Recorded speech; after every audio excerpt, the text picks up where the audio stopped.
قم اللیل الا قلیلا، کھڑے رہا کرو رات کو سوائے اس کے تھوڑے سے حصے کے۔ قیام اللیل کی حقیقت یہاں سمجھ لیجئے، حدیثیں سنتے ہیں آپ جمعوں کے اندر، سب نے سنی ہوگی، من قام رمضان ایمانا واحتسابا، اور وہ قیام کیا ہوتا ہے؟ 1 گھنٹے کا۔ تراویح 20 پڑھی گئی، بلکہ عشاء وشاء سب ملا کے 1.5 گھنٹے میں فارغ ہو کے آ گئے۔ قیام اللیل کا نصاب یہ ہے، من قام رمضان ایمان۔ وہ تو حضرت عمر نے بہت بڑا صحیح فیصلہ کیا کہ عوام کے لیے جنہیں اینٹیں ڈھونی ہے، کسی چلانی ہے، ان کے لیے ممکن نہیں ہے، لیکن خاص طور پر جنہیں اللہ نے سہولت دے دی ہو، جو ہر سال 1 مہینے کی چھٹی لے سکتے ہیں، بجائے وہ سیر کرنے کے لیے چھٹیاں لیں، وہ 1 مہینے کی چھٹی لیا کریں نا رمضان کی۔ قیام اللیل سے صحیح طور سے اس کی برکات سے مستفید ہوں، راتوں کو جاگیں۔ یا ایھا المزمل قم اللیل الا قلیلا، کھڑے رہا کرو رات کو سوائے اس کے تھوڑے سے حصے کے، نصفہ،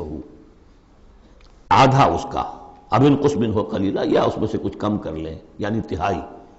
او زد علیہ، یا اس میں بڑھائیے یعنی 2/3، ورتل القرآن ترتیلا، اور ٹھہر ٹھہر کر رک رک کر قرآن پڑھتے جائیے۔ قیام اللیل کے ساتھ اصل ہے قرآن۔ چنانچہ اس کے بعد جب اس کا خلاصہ نکال دیا گیا اس قیام اللیل کا، تہجد کی نماز وہ اب مختصر کر دی گئی، جب فرض نمازیں آ گئی تو قیام اللیل اب ختم ہوا، اب وہ تہجد کی نماز ہے۔ وَمِنَ اللَّيْلِ فَتَہجد بِهِ، اس قرآن کے ساتھ تہجد، یہ نہیں کہ وہ تو یاد ہی نہیں قرآن تو چند صورتیں ہیں وہ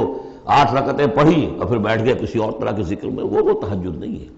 قرآن کے ساتھ اس کے لیے قرآن یاد کرو۔ رتل القرآن ترتیلا، ترتیل کہتے ہیں ٹھہر ٹھہر کر ایک ہی لفظ پر غور کرتے ہوئے قرآن کو پڑھنا۔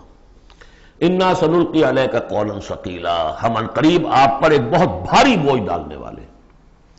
اس سورہ مبارکہ کی ابتدائی آیات جو ہیں غالباً 9، یہ تیسری وحی ہیں جو محمد عربی صلی اللہ علیہ وسلم پر آئی ہیں، اور جو چوتھی وحی آئے گی وہ سورہ مدثر میں ہے، جس میں حکم ہے تبلیغ کا، وہ بھاری وزن آنے والا ہے آپ کے کاندھے پر، اب آپ کو تیاری کر لینی چاہیے۔ تیاری کیا ہے؟ اگرچہ آپ پہلے سے معراج انسانیت پر فائز ہیں، تاہم اس بار نبوت اور کار رسالت کی ذمہ داریاں اٹھانے کے لیے ابھی آپ کو کچھ اور ریاضت کرنی پڑے گی۔ راتوں کو کھڑے رہے، قرآن کو اپنے اندر جذب کریں۔ ان ناشیۃ اللیل ہی اشد وطئا واقوم قیلا، یقیناً رات کا یہ جاگنا یہی تو ہے کہ جو خوب مضبوط ہے، مؤثر ہے نفس کو کچلنے میں، واقوم قیلا، اور جو قول ہوتا ہے وہ بھی سیدھا ہوتا ہے، سکون ہے، اطمینان ہے، اس وقت آپ کے اور رب کے درمیان کوئی حجاب نہیں۔ ان لک فی النہار سبحا طویلا، دن کے اوقات میں تو آپ کے لیے بڑی مشقت ہے، مصروفیت ہے۔ کبھی کوئی آیا کہہ گیا یہ تو مجنون ہے، اب آپ کے دل میں کدورت ہو گئی پیدا، کچھ نہ کچھ تکدر پیدا ہو گیا۔ رات کو کچھ نہیں ہے، آپ ہے اور آپ کا رب ہے۔ وَاذْكُرِ اسْمَ رَبِّكَ وَتَبَتَّلْ إِلَيْهِ تَبْتِيلًا، اپنے رب کا نام جپا کرو اور بالکل ہر طرف سے کٹ کر اسی کے ہو جاؤ۔ تبتل اس کو کہتے ہیں، لیکن یہ کہ بے ہما اور باہما، سب کے ساتھ رہو لیکن کسی کے ساتھ نہ رہو، بہت ہی اہم مقام ہے۔ انڈیویجول سمجھیے اپنے آپ کو، جیسے قیامت کے دن کھڑے ہونا ہے اکیلے، کوئی ساتھ نہیں آئے گا، نہ بیٹا نہ بیٹی، نہ بیوی نہ شوہر، نہ باپ نہ ماں، کچھ نہیں۔ یہ ہر شخص کی ایک انڈیویجویلٹی ہے، اس کی اپنی ایک شخصیت ہے، لیکن دعوت کے لیے، تبلیغ کے لیے آپ کو لوگوں کے ساتھ رہنا ہے، لیکن آپ کے ذہنی رشتے، توقعات، امیدیں، دوستیاں، قلبی رشتے کٹ جانے چاہیے، سب سے کٹ کر صرف اللہ کے ساتھ رشتہ۔ رب المشرق والمغرب، وہ تو رب ہے مشرق کا بھی مغرب کا بھی، لا الہ الا ہو، اس کے سوا کوئی معبود نہیں۔ فاتخذہ وکیلا، بس اسی کو پکڑ لیجئے اپنا جو ہے کارساز۔ واصبر علی ما یقولون واہجرہم ہجرا جمیلا، اور جو کچھ یہ کہہ رہے ہیں اس پر صبر کیجئے۔ یہ مجنون کہہ رہے ہیں، شاعر کہہ رہے ہیں، ساحر کہہ رہے ہیں، جو کہہ رہے ہیں صبر کیجئے۔ واہجرہم ہجرا جمیلا، ان سے تعلق منقطع کیجئے لیکن خوبصورتی کے ساتھ، لٹھ مار کے علیحدہ نہیں ہونا ہے، قالوا سلاما، علیحدہ بھی ہونا ہے، وَإِذَا خَاطَبَهُمُ الْجَاهِلُونَ قَالُوا سَلَامًا، خوبصورتی کے ساتھ، تاکہ آج یہ بات نہیں سن رہے تو کل دوبارہ ان سے ملنے کا موقع ہو، تاکہ بات کی جا سکے۔ یہ بالکل ابتدائی دور کی باتیں ہیں۔ پھر وہی بات آگے، ذرنی، مجھے چھوڑیے، ذرنی والمکذبین اولی النعمہ، چھوڑیے مجھے اور یہ جو جھٹلانے والے ہیں جو بڑی نعمتوں کے اندر ہم نے ان کو رکھا ہے، اولی النعمہ، ہم نے ان کو کھانے پینے کو دیا، اولاد دی، بڑی سی جائیداد دے دی، وَمَهِّلْهُمْ قَلِيلًا، اور اے نبی ذرا انہیں کچھ دیر مہلت دیجئے، جلدی نہ کیجئے، وَلَا تَعْجَلْ عَلَيْهِمْ، یہ بھی ہم پڑھ چکے ہیں، ان پر جلدی نہ کیجئے، مَهِّلْهُمْ قَلِيلًا، آخری پارے میں بھی آ جائے گا سورۃ آئے، مَهِّلْهُمْ أَمْهِلْهُمْ رُوَيْدًا، تو ان کو ذرا مہلت دیجئے تھوڑی دیر کی۔ اِنَّا لَدَيْنَا أَنْكَالًا وَجَحِيمًا، ہمارے پاس ان کے لیے بیڑیاں ہیں، آگ ہے، وَطَعَامًا ذَا غُصَّةٍ، کھانا وہ ہے کہ جو حلق میں اٹک جائے گا، زقوم میں منہ ماریں گے، وَعَذَابًا أَلِيمًا، اور دردناک عذاب ہے۔ یہ جا رہے ہیں کشا کشا ادھر، لیکن یہ کہ ابھی ہمیں وہ اجل مسمى جب آئے گی اس وقت تک کے لیے ہم انہیں مہلت دیں گے، ان کی رسی دراز کریں گے۔ یوم ترجف الارض والجبال وکانت الجبال کثیبا مہیلا، جس دن کے کانپے گی زمین بھی اور پہاڑ بھی لرزیں گے، اور ہو جائیں گے پہاڑ جیسے ریت کے پھسلتے ہوئے تودے ہوں۔ جیسے آپ نے سینڈ ڈیوز دیکھے ہوں گے، وہ پھسل رہی ہے ریت ادھر سے ادھر، یہ پہاڑ کوہ ہمالیہ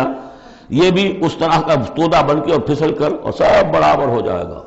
لا عوج فیہ ولا امتا، نہ کوئی ٹیڑھ رہے گا، نہ کوئی موڑ ہوگا، نہ کوئی اور، سیدھی چٹیل زمین۔ انا ارسلنا الیکم رسولا، دیکھو لوگو اے قریش، ہم نے تمہاری طرف اپنا رسول بھیج دیا ہے، کما ارسلنا الی شاہدا علیکم، شاہدا علیکم، جو تم پر گواہ بنے گا، یہاں تمہیں گواہی دے گا اپنے قول اور اپنے عمل سے حق کی، اور وہاں تمہارے خلاف کھڑا ہوگا، اے اللہ میں نے ان کو پہنچا دیا تھا دین۔ کما ارسلنا الی فرعون رسولا، جیسے کہ ہم نے بھیجا تھا فرعون کی طرف بھی اپنا رسول حضرت موسیٰ علیہ السلام۔ فعصا فرعون الرسول، تو فرعون نے بھی رسول کی یعنی حضرت موسیٰ کی معصیت کی، ان کا نافرمانی کی۔ فاخذناہ اخذا وبیلا، تو ہم نے پکڑ لیا اس کو بڑا وبال والی پکڑ۔ فکیف تتقون ان کفرتم، اب اگر تم کفر کرو گے تو تم کیسے بچ جاؤ گے؟ فرعون نہیں بچا، قوم نوح نہیں بچی، قوم عاد نہیں بچی، قوم سمود نہیں بچی، قوم شعیب نہیں بچی، عمورہ اور صدوم کی بستیاں نہیں بسی، تم کیسے بچ جاؤ گے؟ فَكَيْفَ تَتَّقُونَ إِن كَفَرْتُمْ يَوْمًا يَجْعَلُ الْوِلْدَانَ شِيبًا، اس دن جس دن کا کہ جو دن کے بوڑھوں بچوں کو بوڑھا کر دے گا، قیامت کا دن، اس کے شدائد، اس کی سختیاں۔ السماء منفطر بہ، آسمان اس کے ساتھ پھٹ پڑنے کو ہے، یعنی وہ ثقلت فی السماوات والارض، وہ کہیں باہر سے تو نہیں آئے گی، وہ قیامت کوئی نہیں، آسمان اور زمین کے اندر جو ہے وہ اسی میں انہیرنٹ ہے۔ السماء منفطر بہ، آسمان پھٹ جائے گا۔ کان وعدہ مفعولا، اور اللہ کا وعدہ پورا ہو کر رہے گا۔ ان ھذہ تذکرہ، یقیناً یہ یاد دہانی ہے، تذکرہ ہے، نصیحت ہے۔ فمن شاء اتخذ الی ربہ سبیلا، تو جو کوئی بھی چاہے وہ اپنے رب کی طرف راستہ اختیار کر لے، سیدھا راستہ ہے، صراط مستقیم ہے۔ آج ہی بسم اللہ کرو، آج ہی توبۃ النصوح کر کے گھروں میں داخل ہو۔ اب یہ ہے 19 آیات، لیکن اس کے بعد جو ایک آیت پر پورا رکوع مشتمل ہے،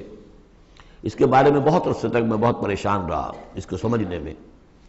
اور میں حیران ہوں کہ تفاسیر میں کہیں مجھے کوئی اس کے لیے بات نہیں ملی۔ اتفاقاً ہے کہ میں جو کیا کتاب ہے سیوطی کی علوم قرآن پر، ایک بہت بڑی موٹی کتاب ہے الاتقان فی علوم القرآن، اس کا مطالعہ کرتے ہوئے مجھے حضرت عبداللہ ابن عباس رضی اللہ تعالیٰ عنہما کا ایک قول مل گیا کہ یہ ایک آیت نہیں 2 آیتیں ہیں۔ یہ روایات میں بڑی تفاصیل آتی ہے، کوئی کہتا ہے یہ 8 مہینے کے بعد آیت آ گئی، قیام اللیل کا حکم جو 8 مہینے کے بعد ختم ہو گیا، کوئی کہتا ہے کہ یہ 1 سال کے بعد آئی، کوئی کہتا ہے 16 ماہ بعد آئی، کوئی کہتا ہے یہ آیت جو ہے یہ مدنی ہے، کوئی کہتا ہے 11 سال کے بعد، وغیرہ وغیرہ۔ تو اس حوالے سے یہ کہ سمجھ میں نہیں آتا تھا کہ کیا مسئلہ کیا ہے، اس قدر مختلف آراء کیوں ہیں، تو سمجھ میں آیا کہ یہ 2 حصوں میں آیت نازل ہوئی ہے، لیکن اب اس کو ایک آیت شمار کریں گے جو حضور نے بتایا ہمیں۔ ان ربک یعلم انک تقوم ادنی من ثلثی اللیل ونصفہ وثلثہ وطائفۃ من الذین معک، اے نبی آپ کا رب جو ہے جانتا ہے کہ آپ بھی کھڑے رہتے ہیں تقریباً 2/3 رات اور نصف رات اور رات کا تہائی حصہ، وطائفۃ من الذین معک، اور یہ کہ آپ کے ساتھ بھی جو جماعت ہے ان میں سے لوگ آپ کے ساتھ کھڑے رہتے ہیں۔ واللہ یقدر اللیل والنہار، اللہ تعالیٰ نے ہی رات اور دن کا ایک اندازہ مقرر کیا ہے، یہ مشقت زیادہ دیر نہیں جھیلی جا سکتی، لہذا علم ان لن تحصوہ،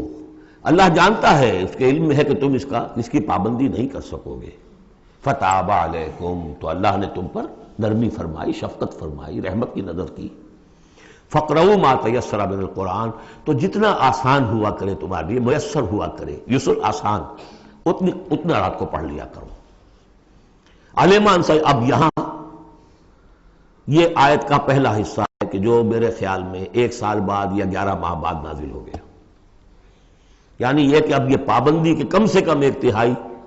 اور یہ کہ کوشش کرو کہ آدھی یا 2/3 یہ پابندی ختم ہو گئی، جتنا کھڑا ہو سکتے ہو آسانی کے ساتھ، فقرؤوا ما تیسر من القرآن۔ بقیہ حصہ جو ہے یہ میرے نزدیک بالکل ہجرت سے متصلا قبل نازل ہوا ہے، وہ 11 سال والی روایت اس حصے پر ہے۔ علم ان سیکون منکم مرضی، اللہ کے علم میں ہے کہ کچھ لوگ ہوں گے تم میں سے جو مریض ہو جائیں گے، ان کے لیے ممکن نہیں ہوگا قیام اللیل، وآخرون یضربون فی الارض یبتغون من فضل اللہ، اور لوگ ہوں گے زمین میں سفر کرنے پر مجبور ہوں گے اللہ کے فضل کی تلاش میں، وآخرون یقاتلون فی سبیل اللہ، اب یا تو یہ حصہ مدنی ہو سکتا ہے جس میں لفظ قتال کا ذکر آ رہا ہے، یا یہ کہ بالکل ہجرت سے متصل قبل، اور لوگ ہوں گے جو اللہ کی راہ میں قتال کریں گے، جب قتال کریں گے دن بھر کی مشقتیں ہوں گی، تو اب رات بھر کھڑے رہنا، 2/3 رات کھڑے رہنا تو ان کے لیے ممکن نہیں ہوگا۔ فقرؤوا ما تیسر من، ایک تو اسی جو بھی تم کر سکو جتنا آسان ہو اتنا پڑھ لیا کرو، فاقیموا الصلاۃ